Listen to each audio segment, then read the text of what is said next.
Hello and welcome to this vodcast. And remember, you can pause me at any time. In this vodcast, we're going to attempt to answer the two questions up in the orange box. What I would do is actually read them, attempt to answer them. What are the thoughts going around in your mind about these questions? Because they're actually in your textbook in the early modules of Myers. Okay, so what I like to do is actually, how does psychology emerge from the other fields in which it was once embedded, philosophy, biology, theology, etc.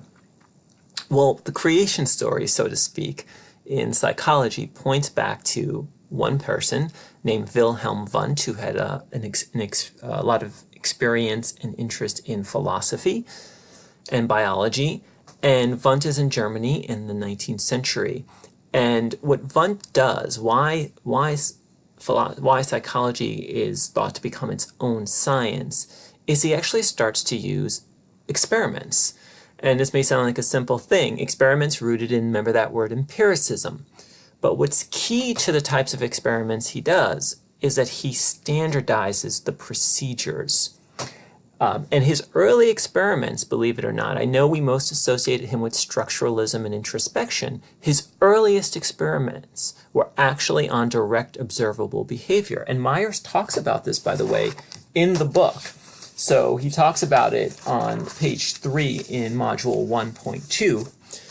And what he does is he actually exposes the people in the experiment to different sensations, and different stimuli. So for instance, he might drop a ball, same weight, at the same speed, on the same platform. And he asks people to hit a key as soon as they actually are aware that they actually hear the ball. And he wanted to see what was the lag time between the ball actually hitting the platform and people pressing the button.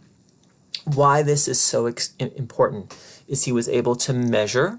He was able to try to be objective, and this is really, really key, by standardizing, meaning by making the procedure the same for all people in the experiment, he was able to allow other scientists to replicate and actually do the experiment and compare results and eventually build. It's how we build evidence to support theories, is by being able to replicate the same experiment.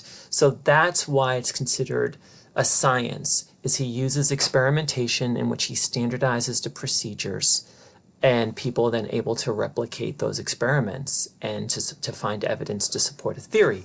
Now, the roots of structuralism do lie in Wundt, but what's very interesting here is that the term itself is actually associated with his student named Edward Titchener. Titchener is the one who comes up with the term structuralism. And it's also important to know that Wundt, although he does these experiments we have here in the green section with different stimuli, and I'll give you a link and you can see the experiments on YouTube. They're pretty cool.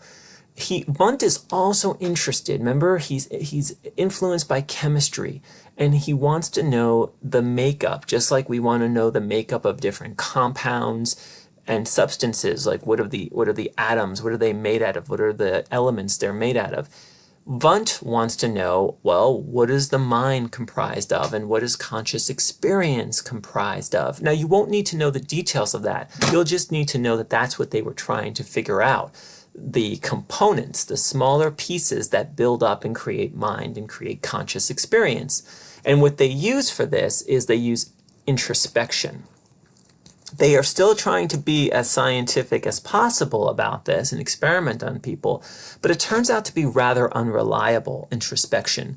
It is too subjective, it is hard to become objective, it's hard to measure, and it's hard to do anything with the results. But just to give you some context so maybe you can better understand this, they come to some conclusions, Wundt and his students, that possibly the immaterial part, right, of our consciousness, so to speak. Think of these terms as somewhat different. We'll get into the details later. That the mind is comprised of these ingredients. I want you to think of an analogy. Think of mind like cake. I really like cake. Cake is made of sugar, milk, water, eggs. Those are the ingredients that, when brought together, actually, and then baked, create a cake. That's what they're trying to do with mind. They're trying to figure out what are the ingredients of mind. And then, like their similar experiments of with sensation and perception, they use different stimuli and they expose people and they ask them, what do you think about or what do you feel when you smell this rose? And what they're trying to do is with that conscious experience, break it into its smaller pieces. Turns out not to be so successful. But just to give an example, some of the terms they use to try to explain what conscious experience are in this box. And an example of a few of them, you won't need to know this for the test, are things like this. So you might have someone smell a substance, and the quality could be sweet, right? The intensity can be distinct or faint.